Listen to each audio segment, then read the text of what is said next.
Olá, turma, tudo bem? Bora lá para nossa leitura, né? Mais uma semana começando, semana 47. Vamos orar, entregar esse momento para o Senhor e a gente já vai começar a leitura de hoje em nome de Jesus. Jesus, eu quero te agradecer por esse dia, por essa semana que está se iniciando, pelo tempo que nós vamos estar com o Senhor, com a palavra. E essa tem sido, Senhor, a nossa transformação. Essa tem sido, Senhor, a maneira que o Senhor tem usado para moldar o nosso caráter, para moldar a nossa vida. E nós sabemos, Pai, que o Senhor tem o melhor para nós essa semana, em nome de Jesus. Amém? Glória a Deus. Vou tentar, de forma mais resumida possível, né? Fazer a leitura hoje, de preferência mais a leitura mesmo, porque a gripe ainda está muito forte e aí eu fico tossindo, fico parando toda hora, né? Atrapalha a nossa leitura. Mas eu creio que eu vou conseguir fazer melhor do que ontem. Em nome de Jesus, vocês vão me perdoando aí já de antemão. Vamos começar pelo último texto de ontem que eu não consegui ler, João capítulo 17, e a gente vai então já começar a nossa leitura dessa semana 47 também. João capítulo 17, versículo 1 diz assim: Quando Jesus acabou de dizer todas essas coisas, levantou os olhos ao céu e disse: Pai, chegou a hora. Glorifique o seu Filho, para que o seu Filho possa glorificar o Senhor. Pois o Senhor tem dado autoridade sobre toda a humanidade, para que ele dê a vida eterna a cada um que o Senhor deu a ele. E esta é a vida eterna, conhecer o único Deus verdadeiro e a Jesus Cristo que o Senhor enviou. Eu glorifiquei o Senhor sobre a terra, completando a obra que me mandou fazer. E agora, Pai, glorifique-me junto ao Senhor, com a glória que tínhamos juntos antes do princípio do mundo. Eu revelei a estes homens que o Senhor tirou do mundo e me deu quem o Senhor é. Realmente, eles sempre foram seus, e eu os recebi, e eles obedeceram a sua palavra. Agora eles sabem que tudo o que eu tenho provém do Senhor, porque eu transmiti a eles as ordens que o Senhor me deu. Eles as aceitaram e sabem com plena certeza que eu vim do Senhor e creem que o Senhor me enviou. Eu peço em favor deles. Meu pedido não é pelo mundo, mas por aqueles que o Senhor me deu, porque eles são seus. E tudo o que tenho é seu, e tudo que o Senhor tem é meu. E eu tenho sido glorificado por meio deles. Agora eu estou saindo do mundo e deixando todos aqui, e eu vou para a sua presença. Pai Santo, guarde-os com o seu nome, o nome que o Senhor deu a mim, para que, tal como nós, eles sejam um. Durante minha permanência aqui com eles, eu os protegi e os guardei em segurança, no nome que o Senhor me deu. E os guardei de tal maneira que nenhum deles se perdeu, a não ser o filho da perdição, como as Escrituras tinham predito. E agora vou para a sua presença. Eu lhes disse estas coisas enquanto estava com eles no mundo, para que ficassem transbordando da minha alegria. Eu lhes transmiti a sua palavra, e o mundo os odeia porque eles não são do mundo, como eu também não sou. Não estou pedindo que o Senhor os tire do mundo, mas que o Senhor os proteja do maligno. Eles não são deste mundo, como eu também não sou. Que o Senhor faça todos puros e santos, ensinando-lhes a verdade. A sua palavra é a verdade. Assim como o Senhor me enviou ao mundo, eu os estou enviando ao mundo. Eu me santifico em favor deles, para que também eles sejam santificados pela verdade.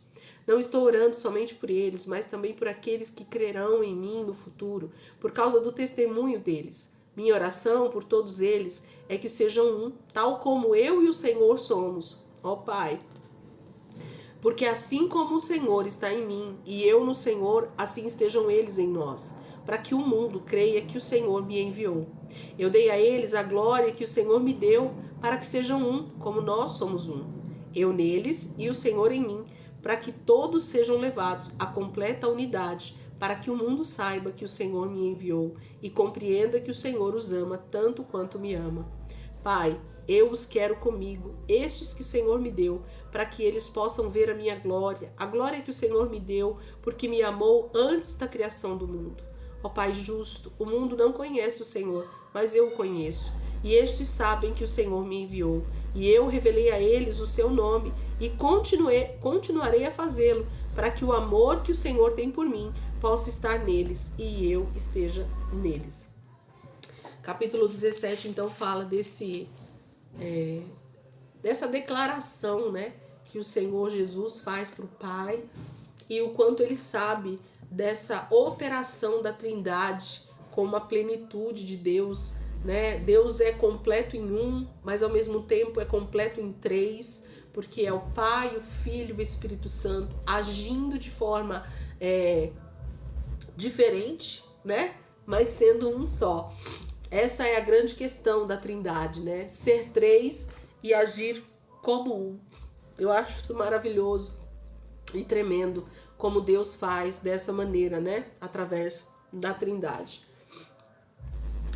Como eu falei para vocês ontem, esses textos que nós lemos ontem e estamos lendo hoje, de João, na minha opinião, são os textos talvez mais profundos que João descreve para nós aqui como declaração de Cristo. E se a gente conseguir entender que Jesus está nos ensinando através dessa questão da Trindade, dessa plenitude, né, de conhecimento de Deus através de Jesus e de ter o Espírito Santo como aquele que vai nos ensinar agora sobre Jesus e sobre Deus, como isso é tremendo, gente. Então, se vocês tiverem um tempo, façam sim uma meditação nesses textos, estudem um pouquinho mais, né? Se aprofundem aí pedindo para o Espírito Santo revelar um pouco mais de Jesus para você através da palavra. E eu tenho certeza que o Espírito Santo está pronto a fazer isso conosco. Amém? Então nós finalizamos o texto que ficou faltando ontem. E hoje então a gente vai para o dia 1 da semana 47. Mateus 27 e depois Marcos 15. Então Mateus 27, vamos lá. Vou pegar aqui Mateus 27. Mateus capítulo 27 e depois Marcos capítulo 15. Então vamos para Mateus 27, diz assim: Quando amanheceu, os sacerdotes principais e os líderes religiosos do povo judeu reuniram-se outra vez para discutir a maneira de convencer o governo romano a sentenciar Jesus à morte. Então eles mandaram Jesus amarrado a Pilatos, o governador romano. Quando Judas, o traidor, viu que Jesus tinha sido condenado à morte, ficou com muito remorso pelo que tinha feito e trouxe de volta o dinheiro aos sacerdotes principais e aos outros líderes religiosos. Eu pequei, declarou ele, pois traí um homem inocente. O problema é seu, responderam eles. Então ele atirou o dinheiro no chão do templo, saiu e foi enforcar-se. Os sacerdotes principais ajuntaram as moedas. Não podemos pôr o dinheiro na coleta, disseram eles, porque é contra as nossas leis aceitar dinheiro pago por assassinato. Eles discutiram a questão e finalmente decidiram comprar certo campo onde o barro era usado pelos oleiros e transformá-lo num cemitério para os estrangeiros que morassem em Jerusalém.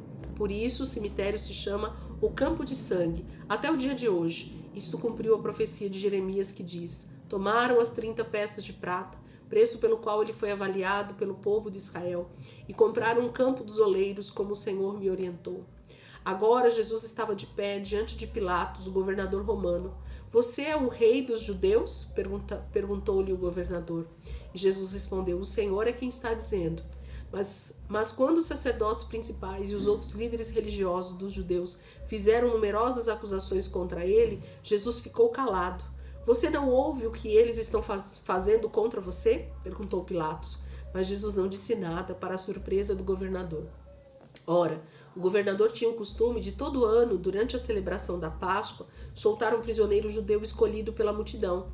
Nesse ano estava preso um criminoso muito conhecido, chamado Barrabás. E quando o povo se reuniu diante da casa de Pilatos naquela manhã, ele perguntou a eles: quem vocês querem que eu solte, Barrabás ou Jesus chamado Cristo? Pois ele sabia muito bem que os líderes dos judeus tinham prendido Jesus por inveja.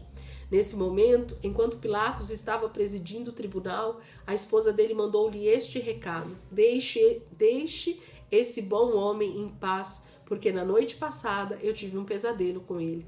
Enquanto isso, os sacerdotes principais e os oficiais religiosos convenceram o povo a pedir a libertação de Barrabás e a morte de Jesus.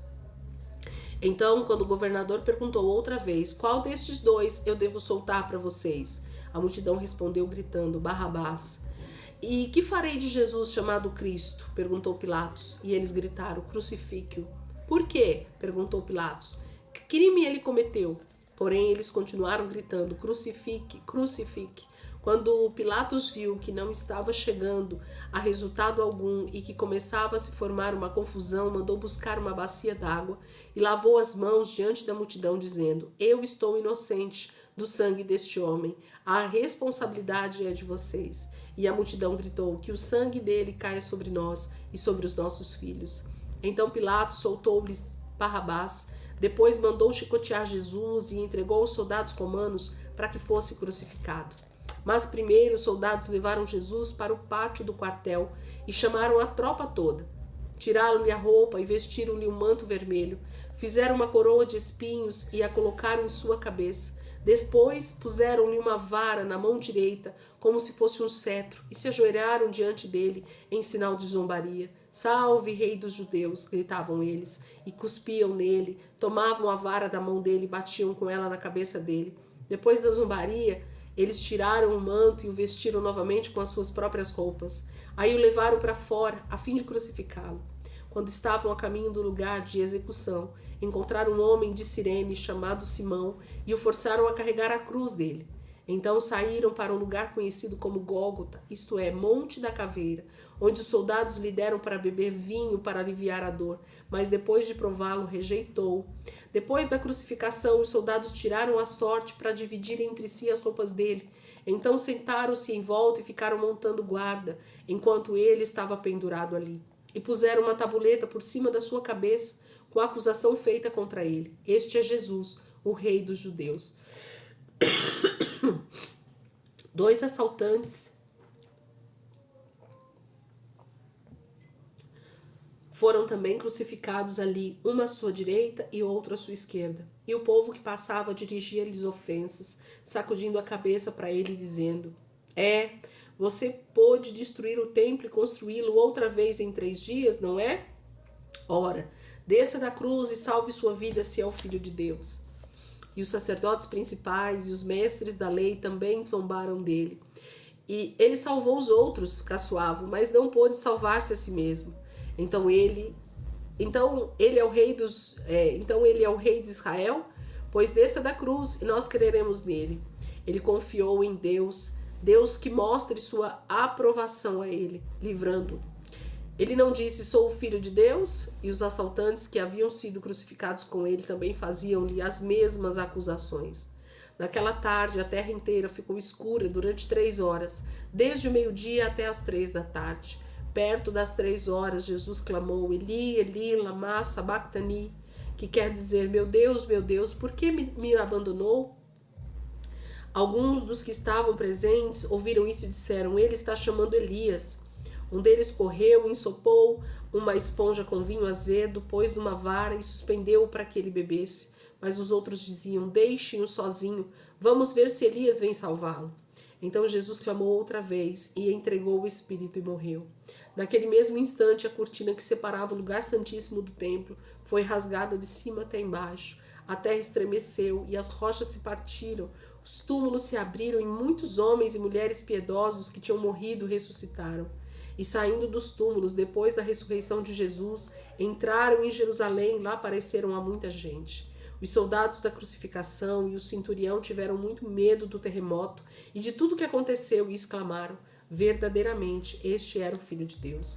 Muitas mulheres que tinham vindo da Galiléia com Jesus para cuidar dele olhavam de longe. Entre elas estava Maria Madalena, Maria, mãe de Tiago e de José, e a mãe dos filhos de Zebedeu.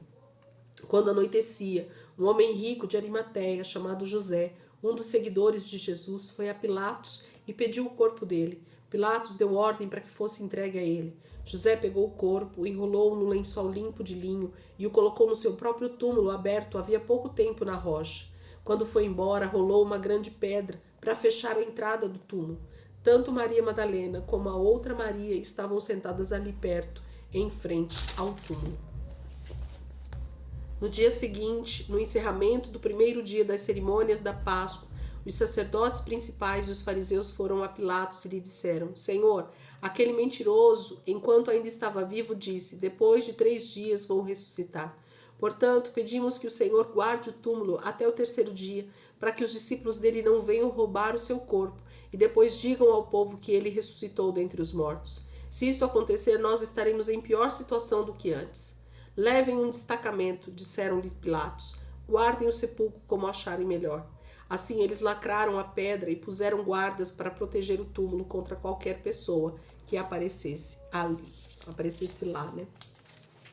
Mateus 27 fala desse momento da crucificação, literalmente, né? Do escárnio de Jesus, da sua crucificação em si, né? De como foi esse momento terrível em que ele foi realmente pendurado no madeiro, em que ele foi escarnecido pelas pessoas que estavam por ali, né? O quanto realmente Jesus sofreu nesse dia tão terrível em que se cumpriu toda a palavra a respeito dele, a respeito da sua morte. Vamos para Marcos? Marcos capítulo 15. Marcos capítulo 15. Vou pegar aqui. Provavelmente é o mesmo texto, né? Falando também sobre a crucificação. Marcos capítulo 15 diz assim: De manhã bem cedo, os sacerdotes principais se reuniram com os líderes religiosos, os mestres da lei e todo o sinédrio para discutir as medidas seguintes que precisavam tomar. Eles amarraram Jesus e o levaram debaixo de guarda armada a Pilatos. Pilatos perguntou a Jesus: Você é o rei dos judeus? Sim, respondeu Jesus. É como o Senhor está dizendo. Então os sacerdotes principais faziam muitas acusações e Pilatos perguntou-lhe: Por que você não diz alguma coisa? Veja quantas acusações há contra a sua pessoa. Mas Jesus não disse mais nada, para o espanto de Pilatos. Por ocasião da festa da Páscoa, era costume soltar um prisioneiro a pedido do povo. Um dos presos chamava-se Barrabás, condenado juntamente com os outros por assassinato durante uma revolta. Então começou a reunir-se uma multidão diante de Pilatos, pedindo que soltasse um preso, como sempre. Vocês querem que eu solte o rei dos judeus? Perguntou Pilatos. A essa altura ele já havia percebido que aquilo era uma trama apoiada pelos sacerdotes principais, porque invejavam a popularidade de Jesus. Mas os sacerdotes principais incitaram a multidão para pedir a libertação de Barrabás em lugar de Jesus. Se eu soltar Barrabás, perguntou-lhes Pilatos, que farei com este homem que vocês chamam de rei dos judeus? E eles responderam gritando: Crucifique-o. Mas por quê? Indagou Pilatos. Que crime ele fez? Mas eles gritaram ainda mais alto: Crucifique-o. Então Pilatos, ansioso por agradar ao povo, soltou-lhes Barrabás e ordenou que açoitassem Jesus e o entregassem para ser crucificado. Com isso, os soldados romanos o levaram para dentro do pátio interno do palácio e convocaram a guarda toda. Vestiram Jesus com um manto de púrpura e fizeram uma coroa de espinhos e a puseram na cabeça dele. Então o saudavam, gritando em coro: Salve, rei dos judeus! Batiam na cabeça dele com uma vara, cuspiam nele e caíam de joelhos para adorá-lo. Quando eles finalmente se cansaram da sua zombaria, tiraram o manto de púrpura, vestiram-lhe novamente as suas próprias roupas e o conduziram para fora, a fim de ser crucificado. No caminho, os soldados encontraram certo homem de Cirene, chamado Simão, pai de Alexandre e de Rufo, chegado do campo. Ele foi obrigado a carregar a cruz de Jesus. Assim eles levavam Jesus para um lugar chamado Gólgota, que significa lugar da caveira. Ofereceram-lhe vinho misturado com ervas amargas, porém ele o recusou. Então o crucificaram. Eles tiraram sorte para dividir a roupa dele, para saber qual seria a parte de cada um. Era cerca de 9 horas da manhã quando o crucificaram. Eles pregaram uma tabuleta na cruz por cima da sua cabeça, anunciando a acusação contra ele, o rei dos judeus. Dois assaltantes foram crucificados com Jesus e suas cruzes ficaram uma à sua esquerda e outra à sua direita. Assim cumpriu-se as escrituras que dizia: ele foi contado entre transgressores. O povo que passava caçoava dele, balançava a cabeça dizendo: você pode destruir o templo e reconstruí-lo em 3 dias. Salve-se a si mesmo e desça da cruz. Os sacerdotes principais e os mestres da lei também zombavam de Jesus, dizendo: ele salvou os outros, mas não pode salvar-se a si mesmo. Seu Messias, seu rei de Israel, desça da cruz e nós creremos em você. Até os 2 assaltantes que estavam crucificados com ele zombavam dele.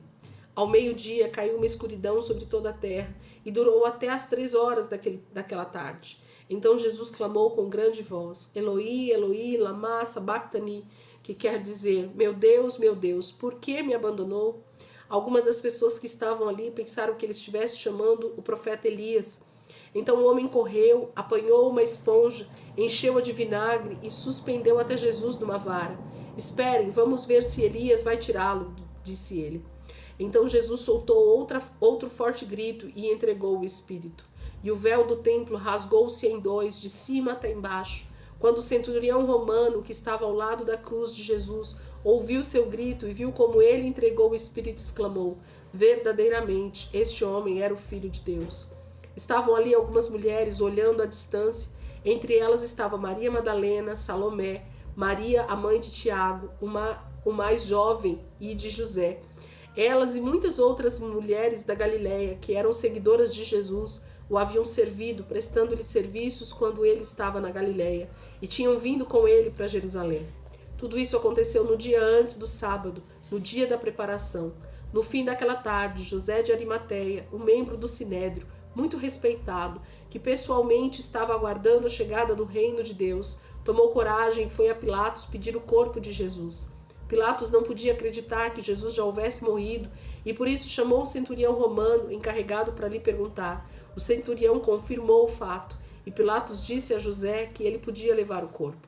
José comprou um lençol de linho, desceu da cruz o corpo de Jesus, envolveu no lençol e colocou-o num sepulcro aberto na rocha. Depois rolou uma pedra para fechar a entrada do sepulcro. Maria Madalena e Maria, mãe de José, estavam observando enquanto ele era colocado ali. Capítulo 15 de Marcos é o mesmo relato, né? Agora escrito por Marcos a respeito da crucificação de Jesus e que dá praticamente as mesmas descrições, né, do julgamento ali perante Pilatos, soltando Barrabás, levando Jesus para a crucificação, fazendo todo o escárnio, né, com o Senhor, levando-o à crucificação e horas depois Jesus então entrega o seu espírito e morre. E esse homem chamado José de Arimateia, um respeitado homem daquela época, do Sinédrio, né, provavelmente um homem muito rico, mas temente a Deus, então pede o corpo de Jesus e enterra Jesus num sepulcro próprio dele, né? Ele havia construído aquele sepulcro na rocha e estava ali preparado, ninguém havia sido enterrado ainda naquela rocha. E Jesus então é colocado ali, uma pedra é rolado na porta do sepulcro e ele é colocado ali. Algumas mulheres estão próximas, veem tudo aquilo acontecer e muito provavelmente por isso essas mesmas mulheres, nós vamos ver amanhã, que elas vão, né, ao sepulcro para ver se Jesus ainda está ali para preparar o seu corpo, porque eles tinham esse costume, né, de embalsamar, né, passar perfume no corpo da pessoa para que ela permanecesse ali mais tempo, provavelmente. Um costume, né, da época. Amém, queridos? Que nós possamos começar essa semana, então, 47, debaixo dessa palavra, olhando para a cruz de Cristo como esse lugar de entrega, de sacrifício, de renúncia, né, de realmente despojar de toda vontade, de todo desejo humano, porque esse é o nosso lugar também, né? Jesus diz que aquele que quiser ser o seu discípulo precisa também tomar uma cruz como essa de renúncia e então segui-lo. Então que a gente possa meditar nesses textos, nesse início de semana, que a gente possa prestar atenção no que Jesus está dizendo para nós aqui, de como foi esse período tão difícil por mim e por você. E como é maravilhoso saber o final da história, em que nós sabemos que ele ressuscitou, e a gente vai ver isso nos próximos dias aí, que a gente ainda vai estar dentro do livro dos evangelhos, né? Então a gente tem ainda terça, quarta e quinta, finalizando os textos aqui dos 4 evangelhos, e na sexta-feira a gente já começa o livro de Atos dos Apóstolos, tá bom? Gente, Deus abençoe, ótima segunda-feira para vocês, ótima semana para nós, e perseverem, fiquem firmes, estamos já chegando aí nas últimas semanas do ano, né, de 2023, da nossa leitura anual, e eu creio que o Senhor vai nos levar a um outro nível de entendimento para o próximo ano, para as próximas leituras. Eu creio que o Senhor está forjando a nossa vida para um crescimento naquilo que Ele tem para nós, em nome de Jesus. Amém? Deus abençoe e ótimo dia aí para vocês.